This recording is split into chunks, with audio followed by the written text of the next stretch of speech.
Welcome back, everybody, to the PMI Global Congress here in New Orleans.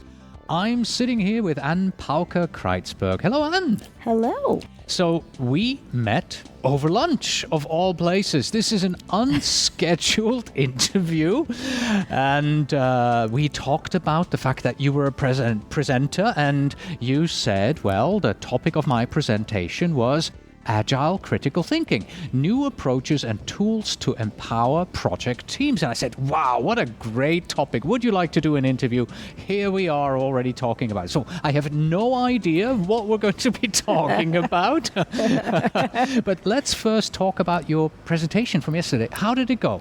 Well, it was great. I was really, really happy about that because, of course, we had about 200 people in the room. Mm-hmm. And as a presenter, you always get a little nervous when you see a couple of people sneaking out the back way. But I was reassured by others that they only had signed up for 2 sessions.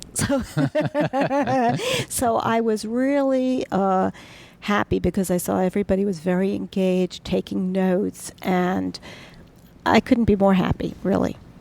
All right. So tell me about the new approaches and tools to empower project teams. What is it all about? Okay. Well, I'm glad you asked because we are very pragmatic at our company and in terms of what we're doing. What we notice is that teams of any kind, especially when they are cross-functional teams, global teams, virtual teams, teams that are working on it, even very, very complex systems or even the simplest items are inherently fraught with conflict. Nobody likes to think about it as conflict because, of course, that's very uncomfortable. But the reality is their perceptions are very different from the very start about what this project is all about, why are we doing it, how are we making decisions, how will my time be spent, that sort of thing. And so a number of years ago, Charlie, who is my husband and business partner, and also a computer scientist and cognitive psychologist by training, and I started talking a lot about the problems that he was having working with diverse project teams and all of the personality problems that were coming up. And I said, no problem. I know how to deal with those. You just need an organizational effectiveness expert, and we can fix these things. And sure enough, that's really what we did. So we came up with this notion of agile thinking, which is at its core about learning the techniques of critical thinking, whether they apply to decision making, strategic thinking, collaboration, or creative thinking. And let me just interject here. When you say agile thinking, does it have anything to do with the agile movement in project management? Or is it just agility in your thought process? That's a great question. I sort of opened up with that yesterday because I know this audience is very well aware of the agile software development cycle. And so we definitely borrowed the terminology from agile thinking. I think it was a momentary glip. Yeah. Okay. So let me just put that together so you can edit it better. Okay. So we know that we definitely borrowed the terminology from the Agile software development cycle, but it's not related to it specifically. But the thought is that when most people are taught about critical thinking, they're taught about logic and reason. When they're taught about decision making, the appearance is that this is a linear process where you identify a problem, you look at your alternatives, research it, evaluate, weigh, come to a conclusion. One step after the other. One step after the other, and all of us are at some point taught that way of thinking. And what happens is that is not in real life how people actually think from a brain theory perspective. It's more of an iterative process of continuous improvement. And what we did is we said, well, let's try to interject this notion of continual improvement and process refinement into the project system and into the critical thinking process, no matter what kind of business problem or issue you're trying to decide. So that's number one. It's iterative, and as you learn, probably by this afternoon, things will change and you'll have to rethink the whole thing. Number two, that it isn't just at the beginning, it's really throughout the process. So you just don't do all of it in the planning and then everything else falls into place. And I think that in a lot of project management and in the processes that are at least written about project management give the appearance that they just, you sort of start at A and end at, Z, and that's that.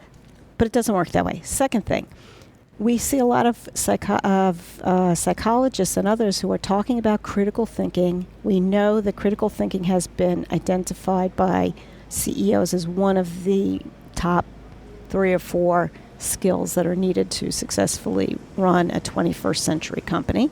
People are lacking in those skills, and so people are trying to teach them, which is fine. However, to some extent, because we have so focused people on process and process improvement, it sort of has had a negative effect on people thinking creatively and thinking broadly and challenging conventional thought. So the irony is that all of the good work that let's say the unintended consequence of process improvement is that it has sort of put us into this bind where we have to teach people critical thinking from the start. Then you add in the other set of complexities, I'd say 2 other issues. One is that unlike Socratic method and the sort of fundamental belief about critical thinking, which is it's based on logic and reason, in order to have a deep and accurate understanding of subject or really anything at all. Here again, we run into a little snafu, which is that most organizations do not make their decisions exclusively based on logic and reason. There's a lot to do with a lot of organizational issues, industry issues, economic, global, societal issues, as well as human factors that also apply, personalities, agendas, culture, etc., like that. So no wonder it's so difficult. Then you add in another element, which is that at least within the modern business world, we're having a very rapid pace of change, whether it's in technology, business conditions, the economy, the effect of just global, just how fast global occurrences can really have an effect in the markets and elsewhere, that people have to adapt a lot more quickly than they have had to do in the past. And so this notion of agility then applies in 2 ways. One, iterative thinking and not linear thinking. Second, that you have to just build in and know that life in organizations is not perfect and it is bound to change. How do I think iteratively? Well, the first thing you do is you recognize that everybody who is learning is really basing something. Let me step back. In order to get through and navigate the world, what your brain does and what we all do is we form patterns, we recognize patterns, and if we didn't, we'd go through the day bumbling around and not making our way through the day. So those patterns, they make us sort of think very quickly. We think that we're just doing them automatically, or that we're having a gut reaction as to what we're going to do. It's based on instinct, but actually it's based on the fact that your brain has sort of been programmed to recognize some situations, and when it worked out well for you in the past, that's not surprisingly what you're going to do today. Well, if you're going to learn, that means you have to think about, even if you're not aware of it, think about how you understand something, and then begin to say, well, maybe I've missed something. Maybe there's something else I should consider. Maybe what I always believed is not totally true, or maybe I'm not even remembering what I believe to be as accurately as possible. So actually, when you think about it, every time you're learning something, you're really going through an iterative process where you're rethinking, you're coming to a conclusion as to whether you want to accept that or not, and then that becomes sort of hardwired again and into your brain. So actually, you're really doing this all the time. You're just not aware of it. And how is this helping project managers? Well, I like to say that project managers have sort of found themselves in the Bermuda Triangle, of, just so many different hidden agendas, conflicting and confusing values. Values meaning upon what values are we going to make decisions? How are we going to do this? That they find themselves, I think, really in a juggling act most of the time. And one of the things that I've observed here at this event is just how much relationships, hidden assumptions, agendas, being able to do more with less, being able to accurately assess your team and know where you're headed. These are the things that we believe there are tools to be able to organize your thinking and your approaches to do workarounds that if you don't know how to do this naturally, we can teach you how to do. When you say tools, are you talking about physical tools like pen, paper, or are you talking about mental tools, approaches, way to look at things, a way to rethink what you already know? Two things. Well, one is some are tangible. In other words, a card deck or something that would be a tangible reference. The second is a technique, meaning a technique or a way of approaching and asking a question so that you're more likely to get a better answer. The third is that we have what I would have called job aids. In the moment, there is, just in time, when you are organizing your meeting, when you're making a decision, when you're trying to get a team to make choices between two equally feasible approaches, what we do is we design job aids and we would design what we call mind pops, which are online multimedia and interactive videos to teach basically one concept and how to apply that concept and to a specific problem. And so our whole belief is that if intact teams working on a project are able to come together to the table right from the start with a common sense of vocabulary of what they're trying to do, a limited time in which to do it, and a very laser focus on what questions are most important to be asking right now. How can we get everybody to see in their head the same outcome that everybody else is seeing? How can we try to manage risk by more comfortably discussing and bringing up these issues so that they are not defined as conflict, they are defined as problem identification and resolution. And we call that, I like to say the devil already has sufficient number of advocates. We don't want to add to that. So we call our process thoughtful candor. And this notion of thoughtful candor, which is a technique, is a way of being able to bring up an issue or a question, not a challenge, but that isn't just thrown out there to, sort of throw a hand grenade into the mix and walk away, but to advance the thinking of the group, to advance the way that the problem is going to be solved.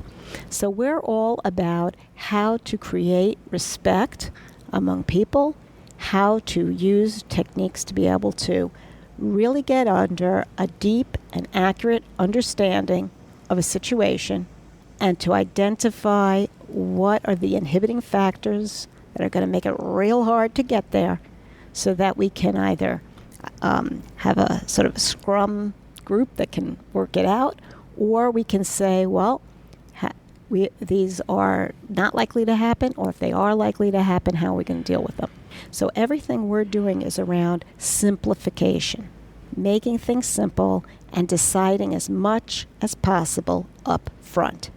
So we have, meaning day one, before anybody has gotten too fixed in their ideas of how this project should be done, or what solutions are going to be acceptable and which are management highly likely to not support, so we may as well not bother bringing them forth.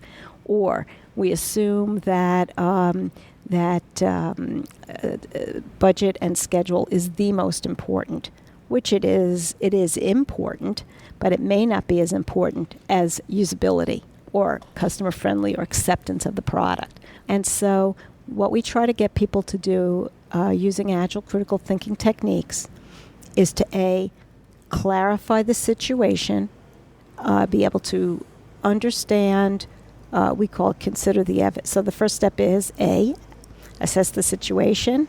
The second step is C, consider the evidence or information. T is taking action. So Agile Critical Thinking is really a framework for action, taking a decision, the best decision possible given the scenario that you face, and being able to figure out when is the time to stay the course and work through the bumps, and when is it time to change course. And so that's what it's about. It's really about how do I get cross-functional teams that are highly likely to disagree because they all care passionately about a product, a process. They all want to get something done. Nobody wants to waste their time. How do I get this done as painlessly and easily as possible? And that's what we're about. All right. Let's try and apply this in a scenario. Yeah.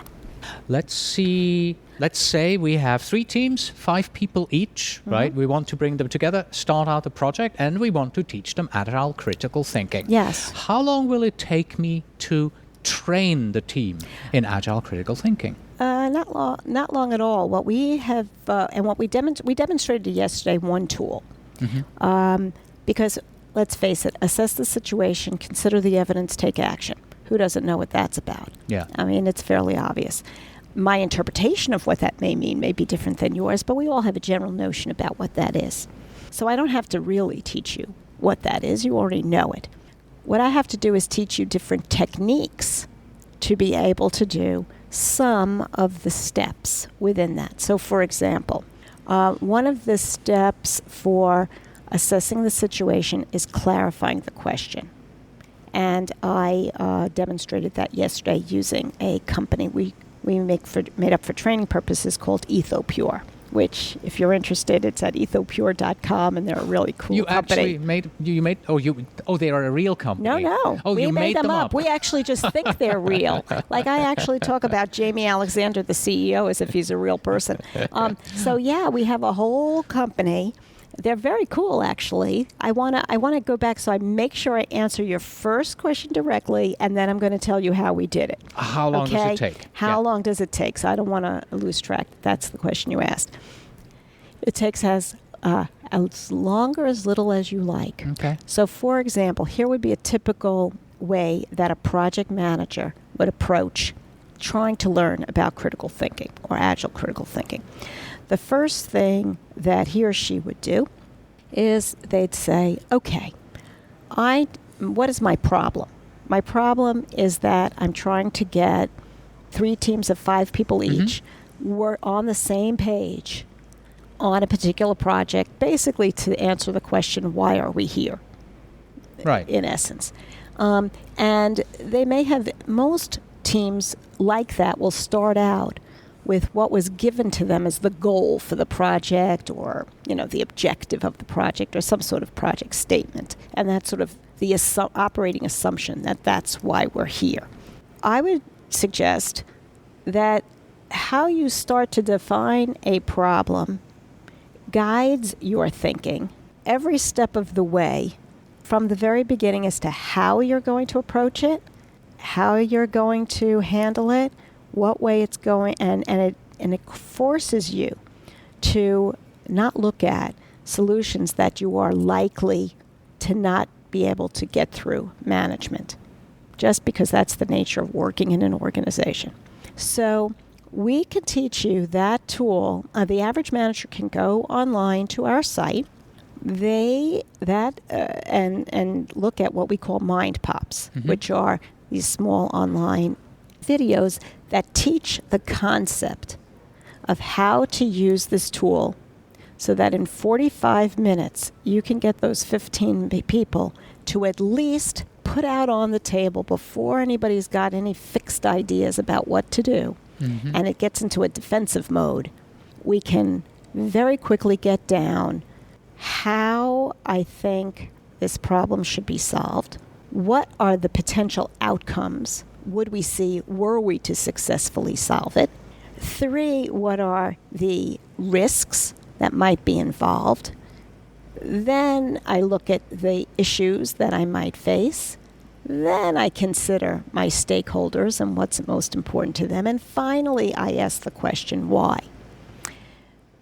So with this process, the team looks at the team and the project manager would, on their own time, look at the mind pops. That would take, 15, 20 minutes or so. They're broken up in 3-minute chunks so that people don't have to absorb too much at one time. They have some little interactive thing we call it make it yours, so that you can absorb and begin to integrate this into your thinking. In other words, as you asked me before, how do I learn? Yep. And then, and the leader gets here's your role in all of this. Your role is not to teach this concept. Your role is to facilitate the use of this tool in order to work on the project that we are just embarking on. So, with no more than an hour's worth of preparation on the leader's part, and with half an hour on the part of the team members, they can learn enough to get through that process, working together it would probably take them 90 minutes to do it first time around, because they'd have to try to make sure they're all on the same page, understood it, and then move through. And then after that, in my experience, even for very complex projects, 45 minutes is really enough, because you're not really looking at it to solve the problem. We're not really looking at it for requirements analysis. We're not really looking at the purpose of this is to get people on the same page. So the purpose is to identify hidden assumptions without asking. What are they? So you ask them in the way that the order in which the questions are asked. And by it not being a brainstorming session, but just an idea capturing, top of mind, what's your first reaction? Almost like elevator speech thing. Let's capture them. We're not going to debate them. We're not going to analyze them. All that will come down the road. Right now, we're just trying to get top of mind. And once they capture all of that, they're able to look for, and we teach them how to do this, to look for inconsistencies, hidden assumptions, and to see whether or not they have the right stakeholders and they're focusing on the right stakeholders, and also to detect not only is this the right question, but are these whys, are these reasons that we're going to undertake this project at all going to guide our decision making as we go along? Because if not, why are they there? You have to be able to make certain choices throughout in a project. And so what you need to know is whose interests come first. Is it to improve productivity? Well, that's all for general. Every single project has to do that. Improve quality? Well, here again, many have to do that. But you have to be able to make the choices, the trade-offs. I want to know, what are the top 3 values, the top 3 things that are going to be most important to the success of that project, and that is going to guide my decision-making all the way through. What would you say is the number one benefit that your approaches and tools give a team? The number one benefit is that it keeps the drama out and the debate low. Everybody quickly, and the reason for that is because once I have put up my point, I have sort of it's sort of become objectified, if you will. It's now up on the board and subject to debate. Nobody is questioning me, or I don't have to defend it. And so people can step away and more objectively see where there are consistencies and inconsistencies. And I think that in all that I have heard today about the importance of risk management, early and proper identification of issues and risks, this document in one page gives enough of a summary that any project manager could go back to the project sponsors and validate that they're on the right track. Have they missed anything big? Are they, before anything else goes forward, so that people do not waste their time going through a lot of early work that turns out to be worthless. And so what we're looking to do is to save people time. And in, I think, 45 minutes, it kind of does it, And what's so surprising is I work with a lot of CEOs, their direct reports, and people who run businesses. And even in very large strategic initiatives, 45 minutes kind of does it. Because if you can't articulate those sorts of things very quickly, then maybe this is not the right project, or you don't understand it well enough to embark on a clear, crisp project. So at least this doesn't start everybody working on things that turn out to be either premature or not really worth working on. Maybe it's just enough to send somebody go research it a bit more till you crystallize what you want to do. So we're about how do we make project managers' lives easier? How can we get them to if you're really trying to be lean and mean, well, that means you got to cut out meaningless work and things that are done for what we think are political purposes. And from what basically all the project teams that I hear, and I sit on a lot of them, it seems like we have the same meeting over and over and over again every day, and the same discussions, the same debates, the same kinds of things. And I will tell you, as an organizational effectiveness person, that it almost always boils down to lack of clarity about how we're making decisions, lack of clarity about why we're all here, what's most important, and to understand what are showstopper risks and what are risks we can really handle, and what are risks that we really have to try to explore a little bit further. So we have that's just one tool, but we have many, and basically they're there because I guess for two things. One is make people's lives easier, faster. Second is, as you become a better critical thinker, it becomes sort of part of the vocabulary, So you can ask people, well, if we were really critically thinking about this, would we really think this was such a good meeting? And you might end up saying, as Charlie and I often do, well, it was a lot of fun. I'm not sure when we step back and think about what we accomplished, it was really all that worthwhile. But it sort of makes it easier for people to say, well, what if I'm wrong? Or how do I know I'm right? Or, what am I basing this on exactly? Why do I feel so strongly about it? A lot of times we use these techniques with people who would otherwise be called stubborn because they just really get hooked on their idea and what they believe. And so we're able to step back and to say, okay, tell me a little bit more about why you feel so strongly about this. Can you tell me when you first started to feel this way? Usually, you see, when you have somebody who's stubborn, especially stubborn, which we would call confirmation bias, somebody who's, really just not believing you, even if you have the evidence to support yourself, you have to really go back to that agile learning again. You almost have to go back to when they first started to have this strong belief, understand why, and get them to see that maybe this situation is not the same as the situation they encountered earlier. All right, let's close this, and let's close by giving our listeners some kind of an example and help on how they can apply critical thinking on their projects tomorrow.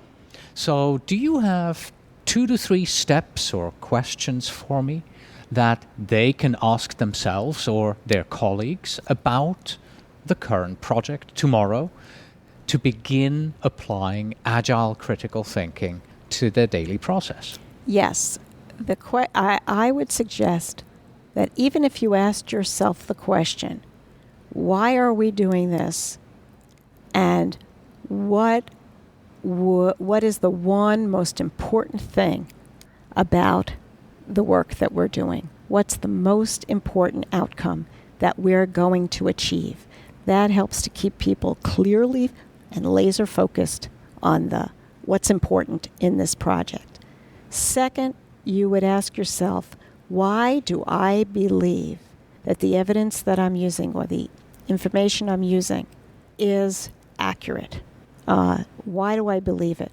Very often, there's a lot of bias, persuasion, emotion, other things that get in the way.